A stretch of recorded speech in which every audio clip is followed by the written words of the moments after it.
पुण्याच्या दिशेने जाणारी एक्सप्रेसवे मार्गिका, जुना मुंबई पुणे हायवे हे सगळं काही जाम झालंय। एक्सप्रेसवेवरती खालापूर टोल नाक्यापासून ही वाहतूक कोंडी सुरू होतीये। वाहतूक कोंडीची पूर्वसूचना दिली जात नसल्यामुळे खालापूर टोल नाक्यावरती सध्या प्रवाशांचा प्रचंड संताप होतोय। संध्याकाळपर्यंत एक्सप्रेसवेवरती हीच वाहतूक कोंडी अशीच राहण्याची शक्यता आहे।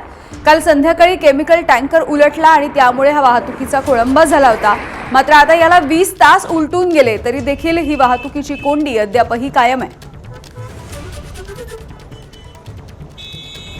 सध्या आहे ते खालापूरमध्ये आहे, खोपोलीमध्ये आहे आणि या जुन्या मुंबई पुणे हायवेला हा जो आपण बघताय वाहतूक कोंडी आहे ती मुंबईवरून पुण्याला जाणाऱ्या मार्गिकेवरती ही वाहतूक कोंडी आहे आणि मोठ्या प्रमाणामध्ये आहे ती वाहतूक कोंडी झालेली आहे। सध्या खोपोलीपासून पूर्णपणे लोणावळा घाट सडेपर्यंत आहे ते पूर्ण ही वाहतूक कोंडी झालेली आहे। त्याचबरोबर मुंबई पुणे एक्सप्रेसवे हायवे त्या एक्सप्रेसवे हायवेला सुद्धा खालापूरवरून पुण्याला जाणाऱ्या मार्गिकेवरती सुद्धा खालापूर टोल नाका ते लोणावळ्यापर्यंत पूर्णपणे वाहतूक कोंडी झालेली आहे। त्यामुळे एक्सप्रेसवे हायवे आणि जुना मुंबई पुणे हायवे या दोन्ही मार्गावरती पुण्याच्या मार्गिकेवरती मोठ्या प्रमाणामध्ये ही वाहतूक कोंडी झालेली आहे।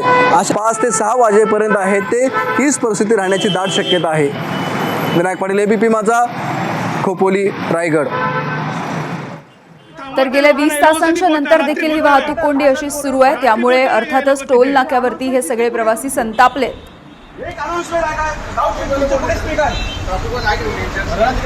आता सोडतायत 10-12 तास लागणार तुम्हाला पुढे, एकदम जाम आहे पुढेपर्यंत, कुठे टर्न नाही तुम्हाला आता।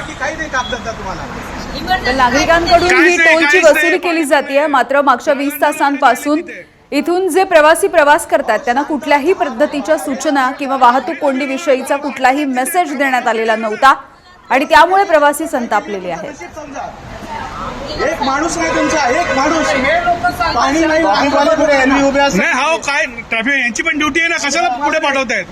हो तुम्ही या पुढे, ट्रॉफिकवाले कुठे, महिलांना पुढे सरकारता तुम्ही, कुठे तुमचा मालक? महिलांना पुढे सरकायचं नाहीये। कुठे तो आहे पुढे पाठवतायत लोकांना अडकवण्यासाठी।